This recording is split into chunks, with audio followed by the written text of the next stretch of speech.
So the apostles saw the solution to this complaint as to have the people who would now oversee the serving of the food. They'd get people to become waiters, basically, servants, right? Ensuring that all received what they needed. It wasn't about obtaining more food. They didn't ask, okay, let's get some people to go out and get us more food, right? It was about let's appoint 7 men to serve, Yes. distribute the food, so it's distributed properly. But the underlying problem was still there, and Well, it wasn't addressed. So that's what we're going to talk about, because that's exactly, this is a major shift in the early church, okay? Let's apply a little logic. If there was enough food for everybody and some lacked, then it becomes obvious that some must have had more than they needed. So this is a good place for me to share my theology today, okay? As I mentioned, the Word promises that the Father will supply all of our needs through His riches and glory in Christ Jesus, right? Philippians 4:19. Yep. The thing is that when I have a need, God, in His wonderful and perfect plan, will most often, more often than not, give the very thing that I need to a brother or sister over there. Now, since that person, now I'm going to explain why, right? Since that person did not have a need for that thing, they now have an abundance. Yes. That's what the word abundance means, is having more than you need, right? Now consider what Paul wrote to the Corinthians, 2 Corinthians 8:14. Listen to this. At this present time, your abundance being a supply for their need, so that their abundance also may become a supply for your need, that there may be equality. God gives some abundance to meet others' needs. That's what it says. That's how He works. Okay?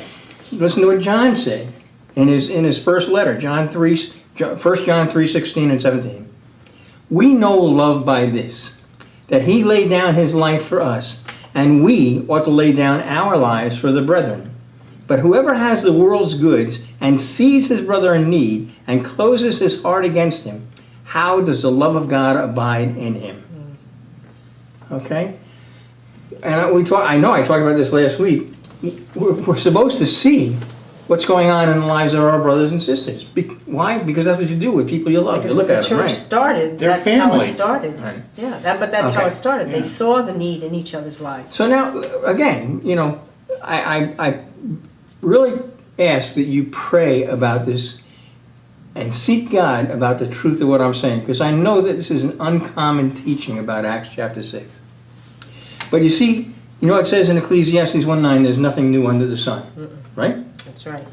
So, since that's true, it's very likely that there was a prosperity theology that had taken hold even then, one which proclaimed that having more than you needed was a sign of God's favor and blessing, and it was all for you. That's what most prosperity preaching is today, my friend. My point is that the people who should have dealt with the problem were the people who were having the problem. The Hellenistic and the native Jews. Absolutely. Yeah. Okay? When they did not deal with the problem, the task of solving the problem fell to those entrusted with the word, the apostles.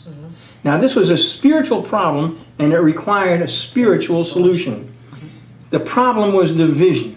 The thing is, they came up with a solution to a symptom, not a solution to the problem. Right. It's like a Band-Aid. Absolutely, all right? Now, I'm going to say this, and I said this last week, let me please say this again.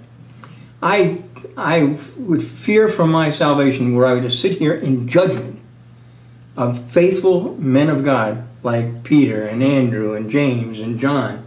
I'm not doing that. But unfortunately, the apostles, being human like us all, lacking in the perfection that is yet to come, failed to bring a word spoken in due season. Right. That's what it says in Proverbs 15, right? And they chose another course. And in doing so, they began to tolerate and accommodate sin in the early church. If division is sin, and if you don't know that division is sin, you better go seek God. or at least go back and listen to some of the earlier shows on here, because Jesus prayed that there would be no division among us. The Word commands that there be no division among us. The problem was the sin of this division that I'm sure came in through pride. Pride is a gateway to all sin, right? And yet, they're only dealing with the symptom. They're not dealing with the problem. And that's what they were supposed to be doing.